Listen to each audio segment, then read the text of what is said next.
Hello students, good morning. Uh, Let us start the new topic. The topic powers of Rajya Sabha in chapter legislature. Before we are going to start, we have seen what the Lok Sabhas do and what are their powers. Page number that is 109. We have to see the powers of Rajya Sabha. इसमें हम लोग राज्यसभा के powers के बारे में देखेंगे कि powers क्या क्या है। जिससे पहले भी हो चुका है कि लोकसभा जो है वो मनी बिल को इंट्रोड्यूस करती है और मनी बिल के अलावा उसको वो लोकसभा में पास हो जाता है और राज्यसभा उसको रिजेक्ट या मना नहीं कर सकती है।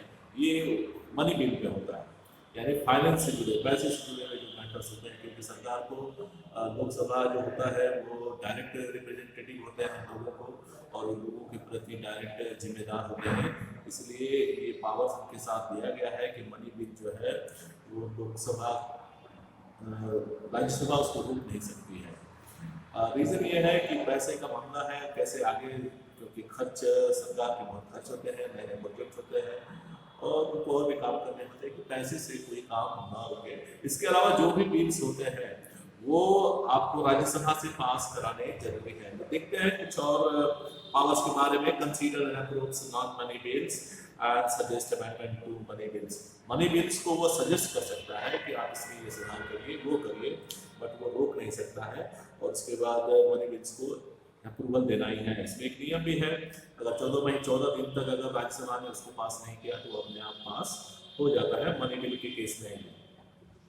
अप्रूव्स कॉन्स्टिट्यूशनल अमेंडमेंट्स, यानी कॉन्स्टिट्यूशन में अगर कोई अमेंडमेंट्स करना है तो दोनों हाउसेस से वो बिल पास होना जरूरी है, यानी दोनों हाउसों की सहमति जरूरी है। Next is exercise control executive by asking. जो एग्जीक्यूटिव है उसको कंट्रोल में रखता है राज्यसभा, क्योंकि वो उससे क्वेश्चन पूछ सकता है, उससे मोशंस ला सकते हैं, उसके उनके रेजोल्यूशन भी ला सकते हैं। Participants in the election and removal of the president. अब आता है कि प्रेसिडेंट, वाइस प्रेसिडेंट और सुप्रीम कोर्ट के चुनाव में राज्यसभा का भी वोटिंग होता है और इसलिए दोनों हाउसेस की सहमति वहाँ पे जरूरी है। और यही कंडीशन अगर किसी प्रेसिडेंट को या वाइस प्रेसिडेंट को या सुप्रीम कोर्ट के चीफ जस्टिस को हटाना होगा, उस केस में भी राज्यसभा की अनुमति, यानी इलेक्शन के समय में भी और रिमूवल के समय में भी दोनों कंडीशन में दोनों हाउसेस की सहमति जरूरी है। कैन गिव यूनियन पार्लियामेंट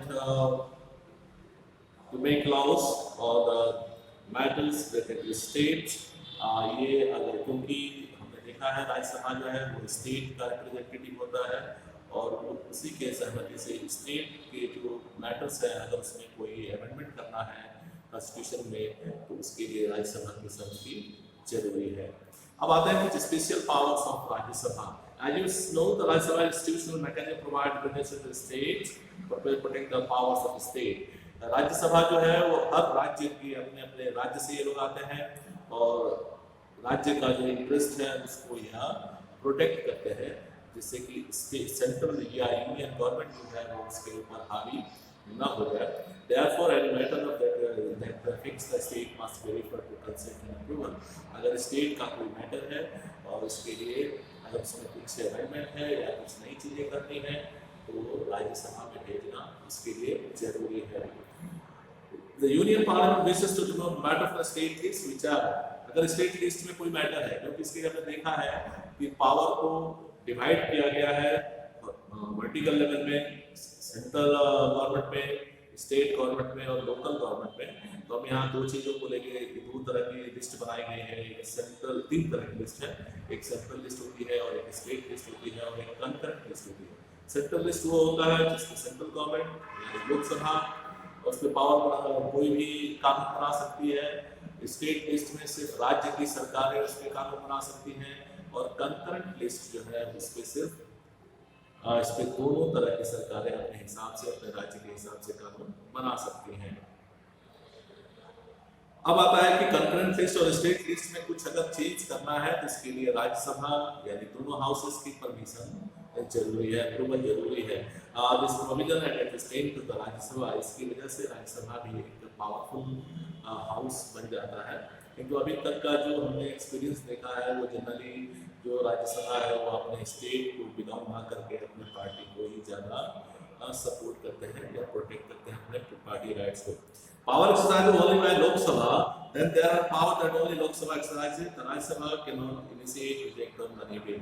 सिर्फ एक मनी बिल को छोड़ दिया जाए तो बाकी सारे कानून, सारे लेवल पे पावर्स को देखा जाए तो दोनों हाउस एक तरह से बराबर है। सिर्फ मनी बिल की कंडीशन ये है कि उसको रिमूव नहीं कर सकती, रिजेक्ट नहीं कर सकती। हाँ, ये बहुत अलग बात है कि वो सरकार को या लोकसभा को उस पर सजेशन दे सकती है कि आप इसमें ये सुधार करें। और Rajya Sabha is elected by the MLAs not directly the people, क्योंकि राज्यसभा जो है वो स्टेट चुन के भेजते हैं और लोकसभा को लोग डायरेक्ट चुनते हैं। इसीलिए जो लोकसभा है, मनी बिल को इसीलिए नहीं रोका गया है क्योंकि जो लोकसभा है वो डायरेक्ट लोगों का रिप्रेजेंटेटिव है और जनता ही जो है वो उनको लाती है और जनता ही उनको हटाती है और जनता के बीच में ही उनको जवाब देना पड़ता है।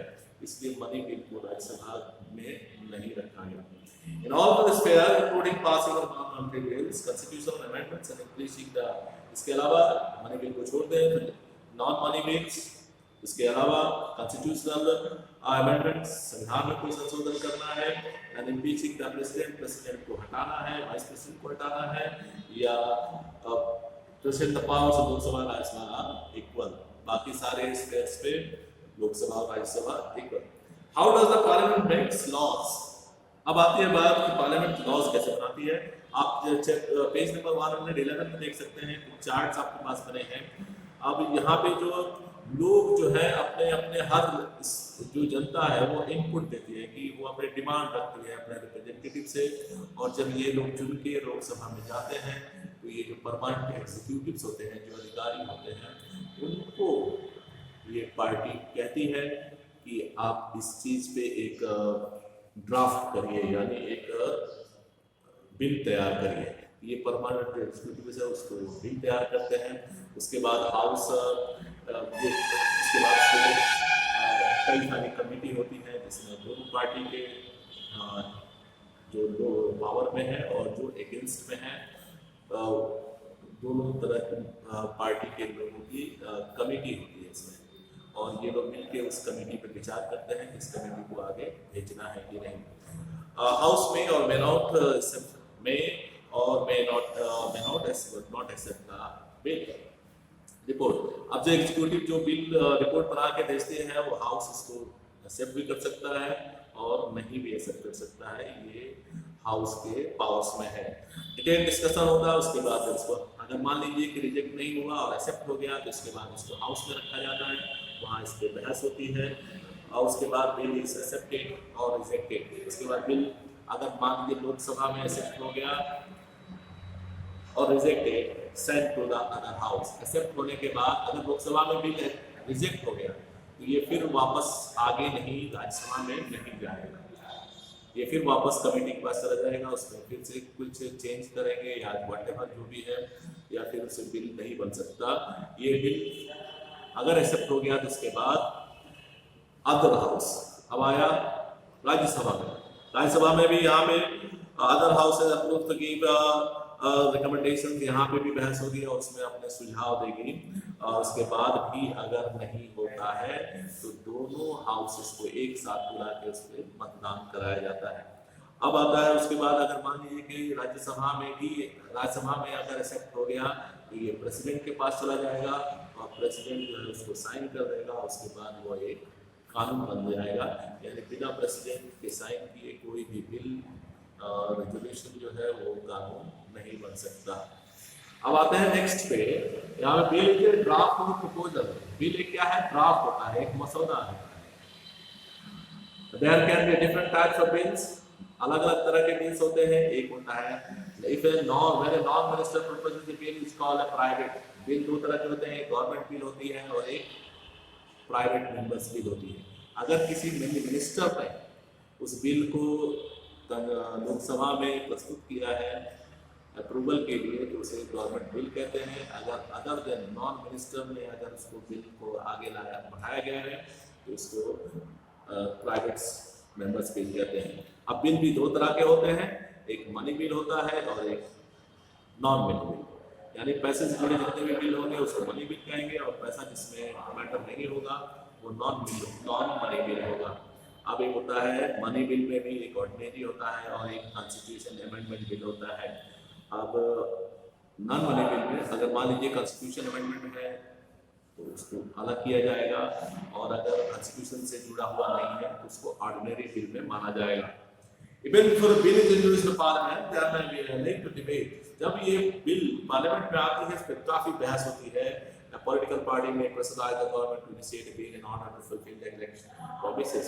और यहाँ पे जो पार्टी जो विपक्ष में होती है वो गवर्नमेंट पे दबाव बनाती है कि आपने ये वादा किया था, आपने ये पूरा नहीं किया, और बहुत हीटेड डिबेट होती है इसके अंदर। इसके बाद चांसेस ऑफ विनिंग फोर्थकमिंग, क्योंकि उसमें जितना ज़्यादा बहस होगी और सरकार की जितनी कमजोरियाँ निकाली जाएंगी उसके लिए विपक्ष को अगले चुनाव में ये फायदा दे सकता है। Citizen promises, interest group, media and citizen forums में also personal environment for particular reasons। इसके लिए वो कई तरह के हथियार यूज कर सकती है।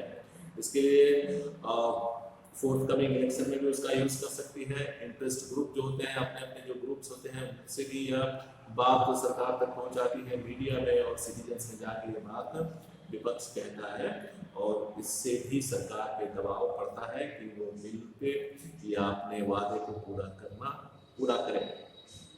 Law making is thus not merely a legal process but also a political course of action। ये एक लीगल ही नहीं है, कानूनी प्रक्रिया ही नहीं है, ये एक पॉलिटिकल प्रोसेस भी है। यही होता ही है लोकसभा और राज्यसभा में, सब लोगों से जुड़े, देश से जुड़े मैटर्स पे बहस होती है, और हर राज्य से जो भी लोकसभा में मेंबर्स आते हैं वो अपने अपने राज्य के मैटर्स को वहाँ पे इशू को रेज करते रहते हैं। The preparation of bill itself will vary many considerations such as resources required to implement the law। अब आता है कि बिल बनाने से पहले ये देखना भी पड़ता है कि बिल के लिए रिसोर्स हम कहाँ से इकट्ठा करेंगे और कैसे खर्च करेंगे।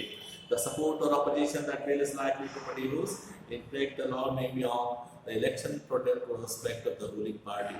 और बिल भी सरकार को जिसकी भी बनती है वो अपने चाहती है कि जो मैंने वादा किया उसी के हिसाब से वो बिल भी बनाने की कोशिश करती है, और इसको लेके लोकसभा में या राज्यसभा में काफ़ी बहस होती है। In the era of coalition politics especially, a bill proposed by the government has to be accepted to all the partners of the coalition। अब इसमें अभी समय वो ऐसा आ गया है कि किसी एक पार्टी की बहुमत की सरकार नहीं होती है, कई सारे पार्टीज मिलकर